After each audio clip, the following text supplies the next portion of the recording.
Hi, my name's Jay Shepard. I've been playing the tuba for 27 years now. I started in 8th grade, well, halfway through 8th grade. I'd played the trumpet and the French horn and the euphonium, and I wasn't really bad at either one of them, but eventually the band needed a solid tuba player, and I kind of drew the long straw, so to speak. So I got to play the tuba. It turned out I think it was the best move I ever did. I ended up making All-State and getting a big scholarship to go study music at college. And even though I'm primarily a guitar player, I appreciate all the opportunities that the tuba has brought into my education. So I hope some of the tips I can give you today will help you as well. So the topic today is tone. Tone is everything. Every note that you play has tone, good or bad. Even beyond that, as you get good at making a proper tone that is characteristic of the instrument, you can even start to play around with, is the tone bright or dark, or does it fit the situation of the music? You can become artistic with the tone and make decisions. But before we can do any of that, we need to establish just a good tone and how we can make that on a regular basis. The first thing we're going to want to do is to find a note that we can kind of work with to work our tone out. And the perfect note for that is an F, right below the staff, just an open F. For a lot of tubas, it's the first note they learned, or one of the at least first 3, 4, or 5 notes. So let's play that note and just hold it out a couple times. I'll count to 4 and we'll breathe on 4 together. 1, 2, 3.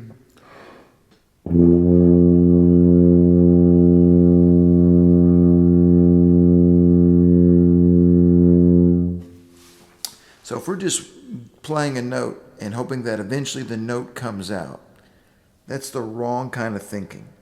The first thing we have to do to get a good tone is to change our thinking. So let's be a little more detailed about the event of what a note is. So every note that you play will have 3 parts: the beginning of the note, the middle of the note, and the end of the note. We want the beginning of the note to have a clear sound without any cracks or burbles or the pitch bending at all. You want the beginning of that just to come right out and be very responsive. It's easy to work with kind of a mezzo forte plus volume at first to find this out. As you get better, start playing more with quieter entrances that will build your tone very quickly once you can manage that. The next thing is the middle of the sound. We want it to be very smooth. We don't want the pitch or the note to change up or down in volume or tone, color, or pitch. We want it to be very still. And right now, just let the end of the note fade away smoothly as the wind fades away. Don't let the note change in tone, get pinched. Don't let it get a sudden cutoff that's really like with the back of the throat, but keep everything nice and open and let the note just gradually fade away. Let's try that again a couple times, thinking about the beginning, the middle, and the end of the note. Here we go. 1, 2, 3.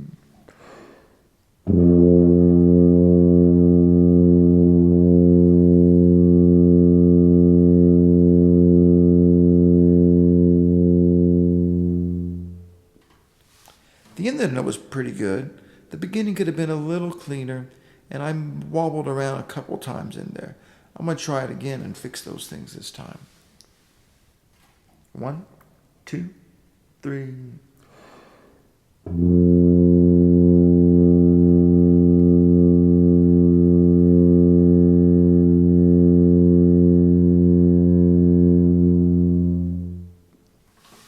The beginning of the note was a little cleaner, and I didn't warble quite as much through the middle of the note, and the end was still pretty smooth.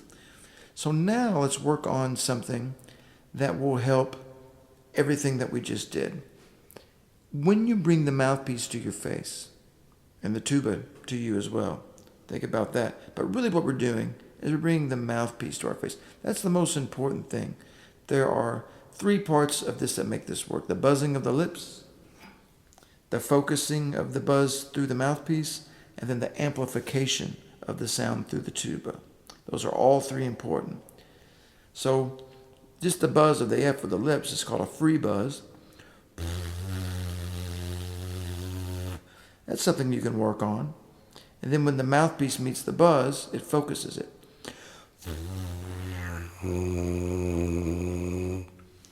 And then when the mouthpiece goes into the horn, it amplifies it.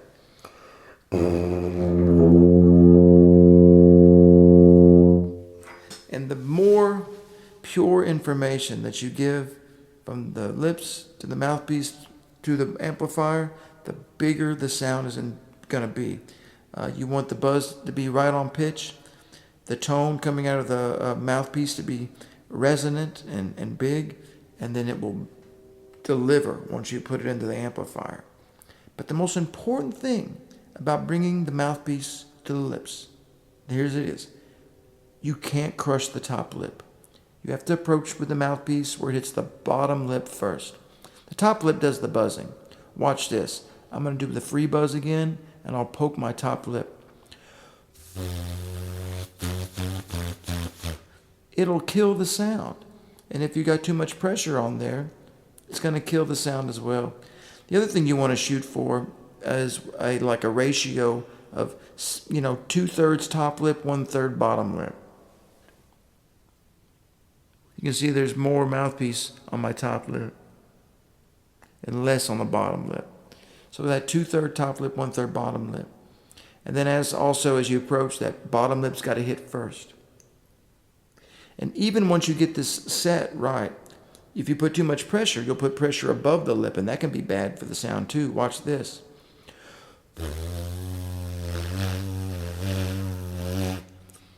It made the pitch go sharp when I put pressure above the lip even. So you have to watch out for that. If you go sharp, it's bad. You can't control the pitch. Sharp sounds tend to be more shrill tones, and you don't want that. You want a big, warm, billowy sound on the tuba. So let's try that F again, and this time let's focus on putting just enough pressure on the mouthpiece to make a seal and to hit our bottom lip slightly before our top lip. That way we don't put pressure on our top lip and kill the tone. Here we go. 1, 2, 3.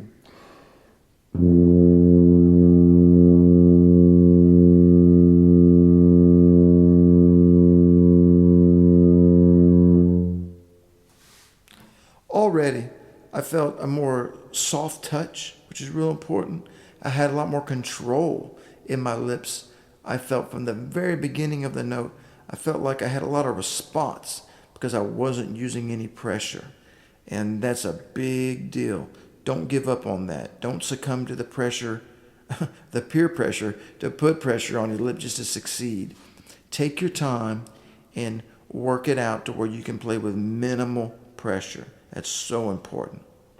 So a second thing that I like to do when I'm getting in and just trying to establish a tone is I have this little piece of pipe coupling.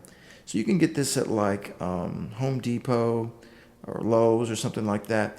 And it's just a piece of plumbing called a coupling, and it's a 1/2 inch round, and you want that size. You don't want to go any bigger than that. It'll hurt if you have to get it in your mouth, because that's what we're going to do.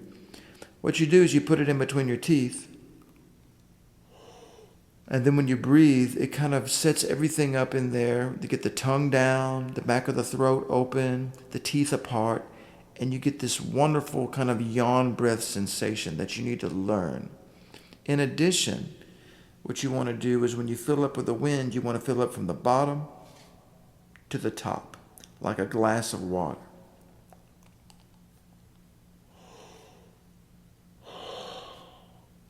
Then when the air releases, it relaxes, and the air comes out the opposite way that it came in, top to bottom. And also keep your neck and your shoulders very relaxed, just like you would during a yawn.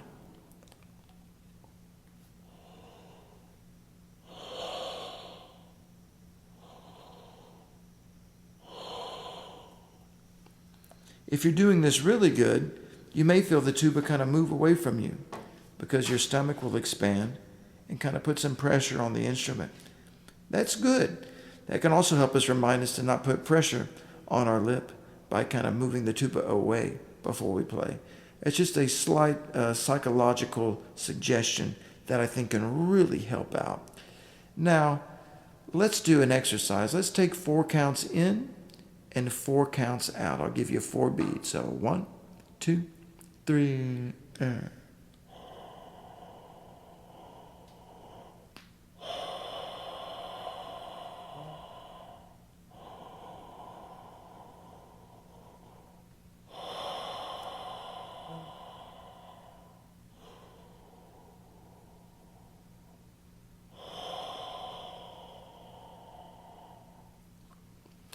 And while you do this exercise, you don't want any unnecessary noise in your throat. That means there's tension and restriction, and we're trying to get rid of all of that. Let's try that again a couple more times and try to make it as quiet and full of a breath that we can. 1, 2, ready,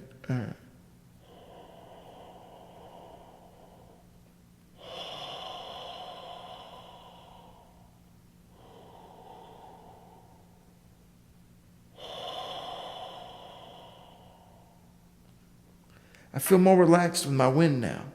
I feel like I have a lot more awareness of how much air I can take in and push out and stay very relaxed. Let's play that F, thinking about bottom lip first, like always, the beginning, the middle, and the end of the sound, and also taking that full yawn breathing tube breath. Here we go. 1, 2, 3.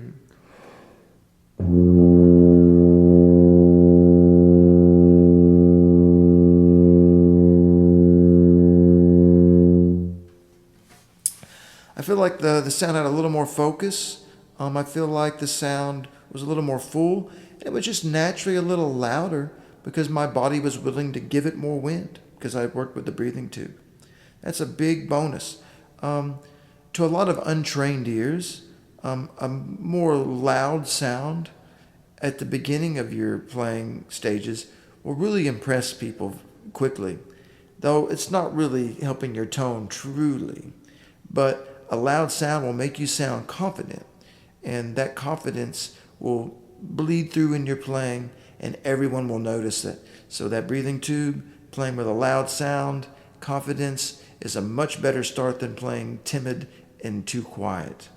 Now, let me show you the biggest trick that I found early on that really helped my tone. So to do this, I'm going to need to remember the pitch of the F, no, because we've played that note enough. If you need that, go ahead and play that pitch. Get it back in your ear. So I'm going to go ahead and put the tuba down for a little bit, because the next thing that I need to do is get a straw. Now, I got this straw from Wendy's earlier. It's a little smaller than I prefer. I think McDonald's, Sonic, Burger King, they make the best straws. And what I've done is I've cut enough of it off to where the straw is just a couple inches longer than the mouthpiece. So step 1, what you want to do is just put it in and get used to just putting it in between your lips and blowing straight through the mouthpiece. Remember, 2/3 top lip, 1/3 bottom lip.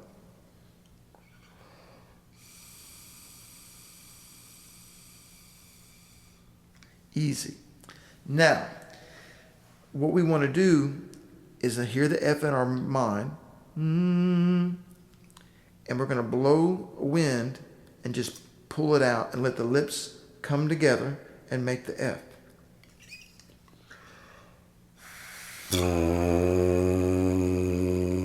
That was pretty good. Maybe the pitch is a little high, so I'm going to use a little slower wind.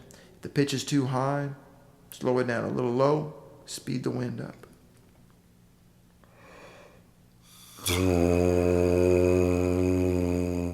Notice I'm still taking those good yawn breaths I learned from the breathing tube as well. Let's do that a few more times.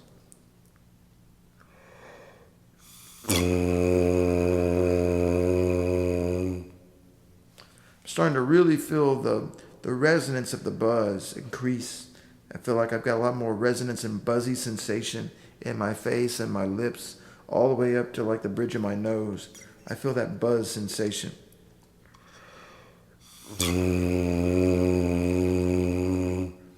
really have to stay relaxed. You can't force the buzz. It's almost something you have to find like inside. Don't force it out, but grow it from the inside.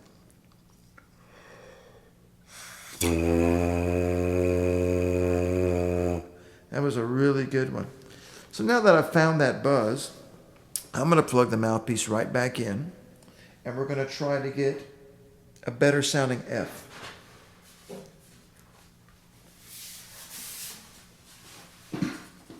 Here we go. On 4. 1, 2, 3.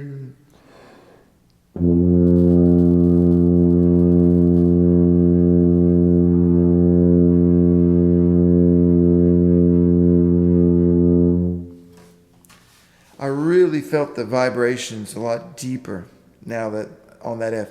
And I'm going to be honest with you.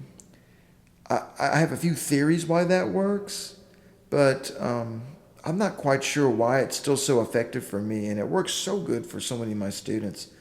One theory is that the opening of the lips, not just the embouchure, the muscles around the lips, the embouchure, but the hole that the air is actually coming out of, called the aperture. Most people play with what's too thin of an aperture. In extreme cases, you see people make embouchures like this, like a smile, where it's hard to get the teeth apart, it's hard to get the throat open, and to get the aperture round enough.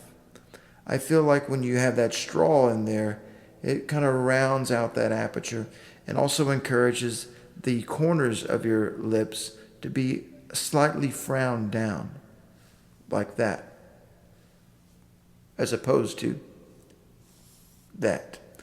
That kind of embouchure is going to be too thin for the tuba, and we want one that's more round, and I think that straw does a great job. The straw also helps you establish a tone from a set embouchure. So instead of blowing the air open with the tongue, releasing the air and the air just blowing through the lips, I feel like the straw helps the lips kind of come together and suck together as opposed to be blown apart, which is a major cause of cracked notes. So by the lips starting more open and then the straw being released and then them coming together just enough to make the tone, it helps get a smooth, round start to the note. So do that straw exercise on that F a bunch. It's really going to help your tone in the long run. Now, the last thing I do when I work on my tone, it's kind of like the finishing touch. So every day, when I'm going to a rehearsal or I'm playing in a band, like a brass band or a wind band, the first thing I do is I try to establish my tone with those things that we just did. Play the F, play it with the breathing tube, get my wind moving, and then fine-tune that aperture with the straw. The last thing I'll do is I'll take 3 notes. The F, of course, but we're going to start with the note above the F, the open B flat on the second line. Then we'll play the F, then the low B flat. Let's find those notes first. So here's the B flat in the second line.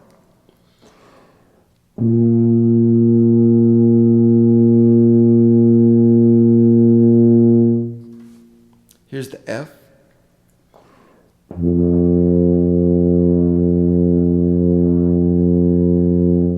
Then the last note we want is the low B flat.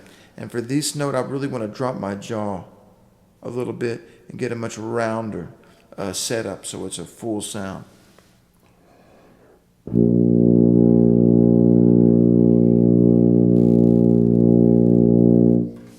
That'll get a deep, dark, resonant tone on that low note. So what I want to do now that I'm kind of warmed up and I've played it a bit is I want to tune up. So, you get a tuner on your phone or your device or computer or whatever, or just buy a standalone tuner. My favorite is that Korg tuner and metronome combo. You can find pretty cheap nowadays. A lot of them are floating around used. Just a side note, it's nice not to have to carry a phone with you everywhere. I know some schools have rules about carrying phones, and while I'm sure you use your phone always for the right things, they can be a distraction. So sometimes just having a simple tuner metronome standalone always in your case ready to go is the best option. But for this demonstration, I'm going to use a tuner on my phone called the Tonal Energy Drone, and it looks like this.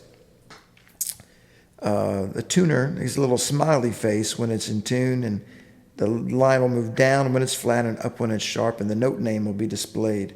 So I'll show you each note. So here's the B flat on the second line.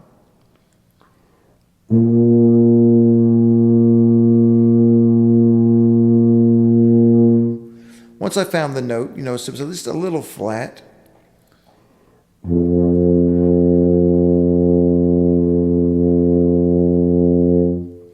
And then the low B flat.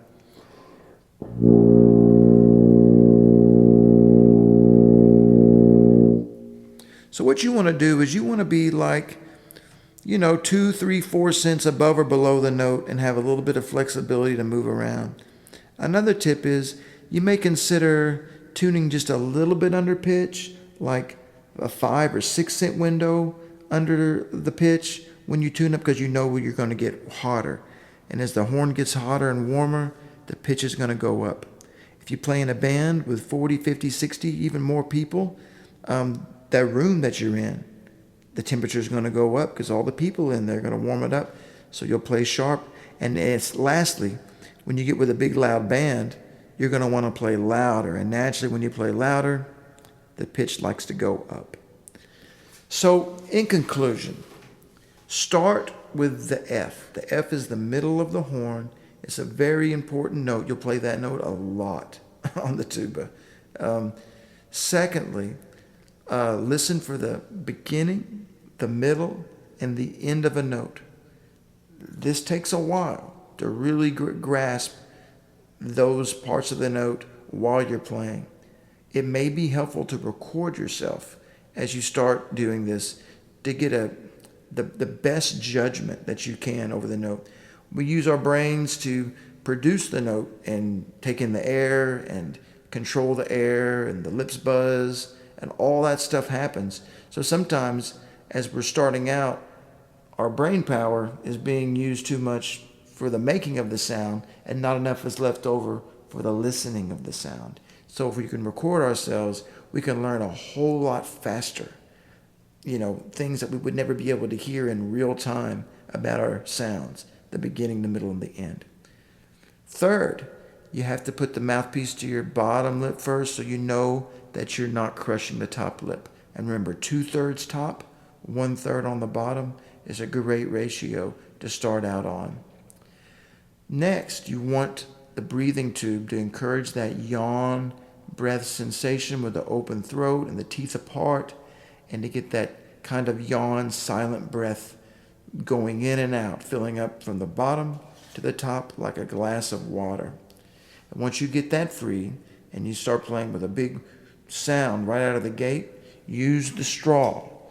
Use the straw to set the embouchure, get the aperture round, make sure that the corners of the lips are firm and down and not smiley, because it's going to be hard to get that round embouchure. And make sure that the wind is at an appropriate speed. So when you pull it out, that F just comes out. Remember, if the wind is too fast, it'll be above the F or sharp, like on a G or an A or high or B flat. And if it's too low, that means the wind is way too slow. It's usually not the case. Usually young players like to blow way too fast.